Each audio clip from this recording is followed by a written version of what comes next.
Malayalam big boss season 7 ലൈവിൽ ഇപ്പോൾ നടന്നുകൊണ്ടിരിക്കുന്ന അനുമോൾ കിച്ചണിൽ പാത്രങ്ങളെല്ലാം കഴുകുന്നത് തിരക്കിൽ തന്നെയാണ്. ആ സമയത്താണ് നെവിൻ വന്ന് അനുമോളോട് പറയുന്നത്, നാളെ ഞാൻ ചിലപ്പോൾ പുറത്തു പോകും, നീയല്ലല്ലോ പറയുന്നത്, പ്രേക്ഷകരല്ലേ അത് തീരുമാനിക്കുന്നതെന്ന്. അനുമോൾ എപ്പോഴും പറയുന്നുണ്ട് നെവിന് സപ്പോർട്ടായിട്ട്, നീ എന്താണെങ്കിലും പോവില്ല, ഞങ്ങളൊക്കെ പോവും, ഞാൻ എന്താണെങ്കിലും പോവും, ബിഗ് ബോസ് എന്നെ എന്താണെങ്കിലും പറഞ്ഞു വിടുന്നൊക്കെയാണ് അനുമോൾ പറയുന്നത്.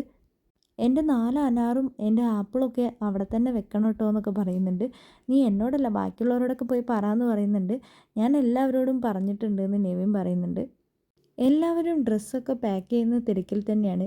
പെട്ടിയെടുക്കുന്ന തിരക്കിലാണ് ആദിലയും അതേപോലെ തന്നെ നെവിൻ പറയുന്നുണ്ട്, ഞാൻ ഇവിടെ നിന്ന് പോയി കഴിഞ്ഞാൽ എല്ലാ സാധനങ്ങളും ഞാൻ കൊണ്ടുപോകും, അവിടെ ഒരു കാല് പൊട്ടിയൊരു തത്തമ്മയുണ്ട്, ബിഗ് ബോസ് എന്നോട് പറഞ്ഞിട്ടുണ്ട് അത് കൊണ്ടുപോയിക്കോളാൻ. അപ്പം നൂറ പറയുന്നുണ്ട്, അതൊരു പ്രോപ്പർട്ടി അല്ലേ, പിന്നെ ഇങ്ങനെ നിനക്ക് തരിക. ഞാൻ ബിഗ് ബോസിനോട് ചോദിച്ചപ്പോൾ ബിഗ് ബോസ് എന്നോട് എടുത്തോന്ന് പറഞ്ഞിട്ടുണ്ട്, ഞാൻ പോയി കഴിഞ്ഞാൽ ഉടനെ തന്നെ നിങ്ങളത് സ്റ്റോർ റൂമിൽ കൊണ്ടുപോയി വെക്കണം എന്നൊക്കെ പറയുന്നുണ്ട്.